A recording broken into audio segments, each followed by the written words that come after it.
guys, welcome to Bugsokan Falls here in Barangay Danao, Leon, Iloilo.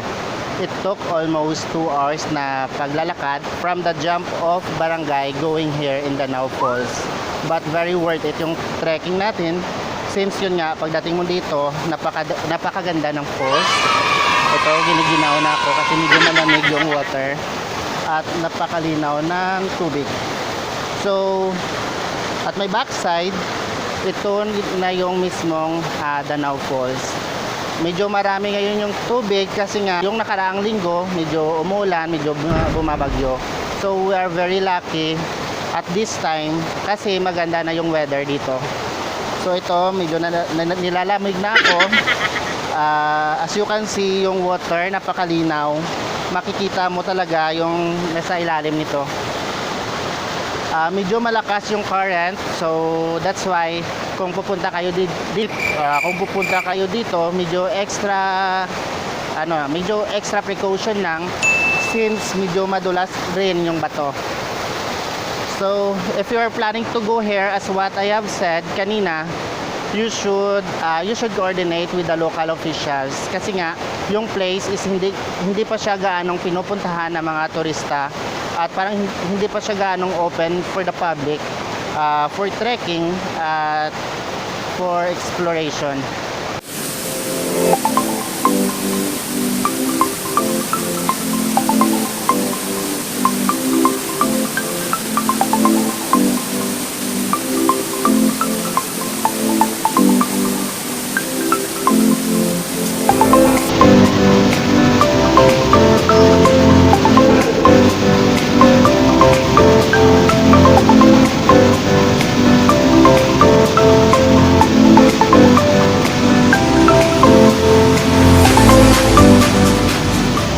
Yung flow ng water dito ngayon medyo delikado since yun nga, pagbagsak ng water doon mismo sa basin, pagbagsak niya bali iikutin ka niya papunta dito, medyo malakas yung current, paikot papunta doon, balik doon sa binagsakan, then yung water parang mahihilain sa pababa at dito kanya iluluwa. So this is the exit. Medyo delikado, that's why I have said kung rainy season, hindi talaga advisable to go here for your own safety also. Kasi nga yung water is napakalakas ng current. Yung makita nyo kanina, yung mga nabibigyo, medyo parang hinihigop sila papunta doon sa binabagsakan ng tubig. Pinapaikot ka muna ditong tubig, iikot dito yung tubig, then balik doon sa pinabagsakan, higopin ka pababa, then dito ka iluluwa.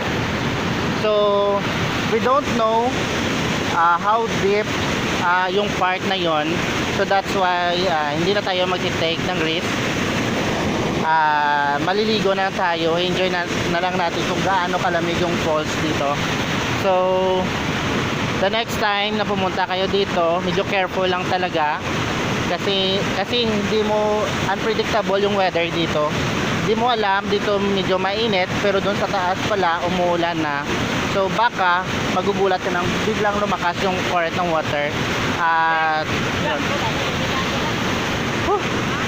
napakalamig. So I am very sorry, medyo giniginaw ako. Ayun, maligo na lang tayo.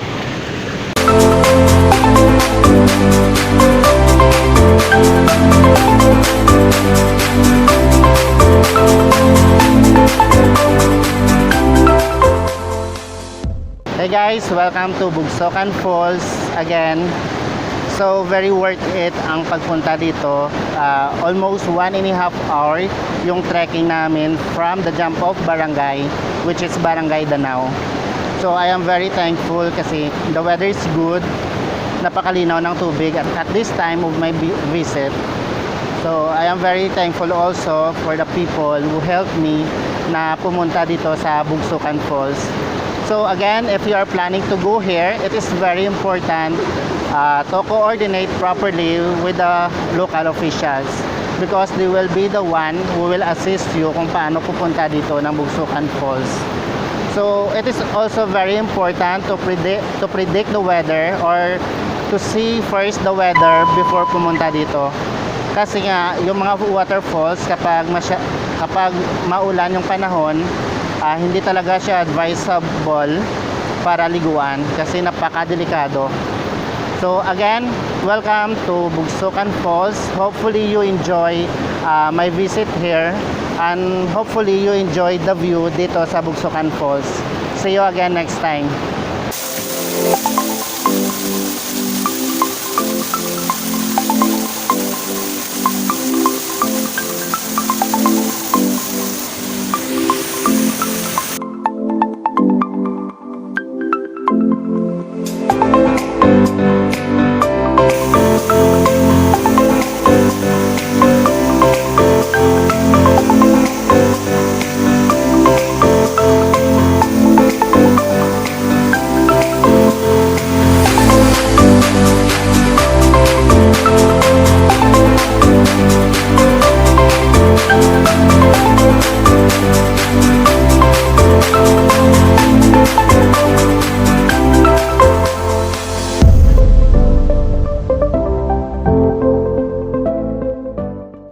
Yung maganda sa Bugsukan Falls is hindi pa siya gaanong napupuntahan ng mga turista.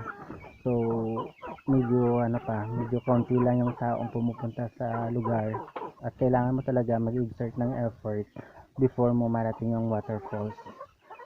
Probably yung Bugsukan Falls is one of the most beautiful falls here in Leon. Yun nga, maybe because pinapalibutan siya ng bundok at ng mga puno. So that's why yung pag-visit natin is medyo malakas yung current, medyo malakas yung tubig. So far the place is safe naman. You have to trek for almost 2 hours before mamarating mismo yung falls.